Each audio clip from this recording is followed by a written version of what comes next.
Hi everyone, Aidan here with etrailer.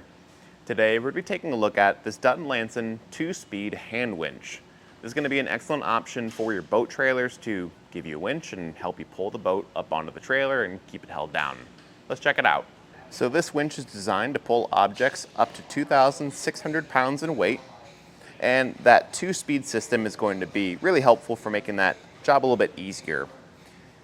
The handle can be easily swapped between the two gears by just pushing down on this plate, sliding it over one of the gears and letting go to help it lock in, and just flip the lever down to engage the ratcheting mechanism. Now right now I'm on the outer gear, or the high gear, and once the strap is taut, if our boat was still in the water, we'd just swap it over to that low gear to let us do the heavier lifting. Now that weight capacity of 2,600 pounds can vary quite a bit depending on the trailer and what kind of ground you're on, if you're on level ground or at an angle. So just keep that in mind and check out your own trailer. If you've got something like free turning rollers or just plain old wooden bunks with no self-aligning, that's going to change your weight capacity and either limit it or maybe increase it a bit. Just be sure that you're not overloading the winch. Check out all the gear you have and see what it's capable of. That strap is going to be 25 feet in length. It's going to have tons of reinforced stitching leading up to that hook, and the hook will have this zinc tough plate finish on it, as well as all the gearing for the winch, which is going to make it really resistant to rust and corrosion over time. And all that gearing for the winch is going to be completely covered up by this black plastic housing. Now that's really going to be mainly just for looks. Chances are, if it rains, water will find its way in through this large opening gap in the front where the strap feeds out, or whenever you reel up a wet strap that's maybe been in the water, like there's going to be moisture in there, but at the very least it's going to protect it from some oncoming rain, but I think mostly just cover it all up and give you a nice clean look. And as far as using the winch overall goes, I'd say it's a really nice feel. The handle here has grooves and indentations that match up with your hands really well. It free spins, so as we're turning it, I don't have to constantly readjust my grip. Switching into that free turn mode by turning the lever up, it's very easy to operate. Everything's smooth, and then switching back into that ratcheting mode. Again, it's just very smooth here. Everything's easy to use, it feels nice, and the switches and the changes between the different gears and the free spin mode don't feel very clunky at all. And chances are, if you're checking this out, you're probably replacing an old winch, and I do think this would be a really nice upgrade option. There's tons of different mounting holes already on the winch, so it should line up with what you already have on your trailer.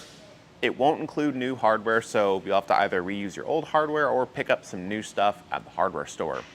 Just keep that in mind as you're going into it, but the install process is really straightforward, and we'll walk you through what that looks like right now. Now to get this winch mounted up, because it's completely covered, we'll need to take that top cover off.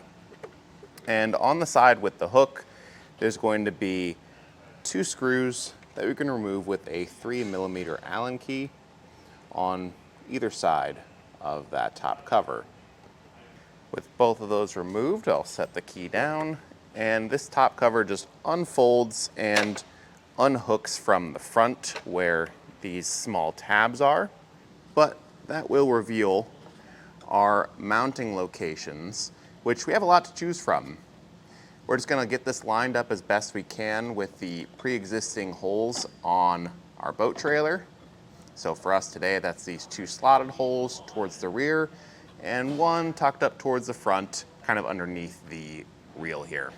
Your hardware will probably look different than what we're using just because it doesn't include new hardware, so you'll have to either provide your own or just reuse your old stuff.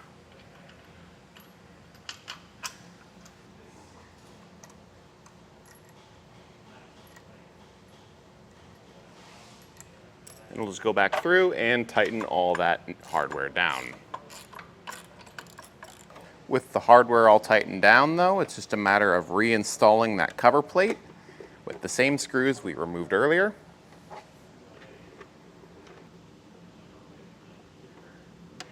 And lastly, we can just attach our handle to either one of the notches If your lever isn't flipped up already, do that to just get this into a free spin mode. And we can pull out the hook and hook it onto our boat before tightening the strap. Then we can just flip the lever down and tighten the strap up. And then, whenever you're ready to go, you're all hooked up. You can take the handle off if you don't want to drive with it on, throw it in the vehicle or in a toolbox or something, and you're ready to hit the road. But that'll do it for our look at this Dutton-Lainson 2-speed winch. Thanks for watching.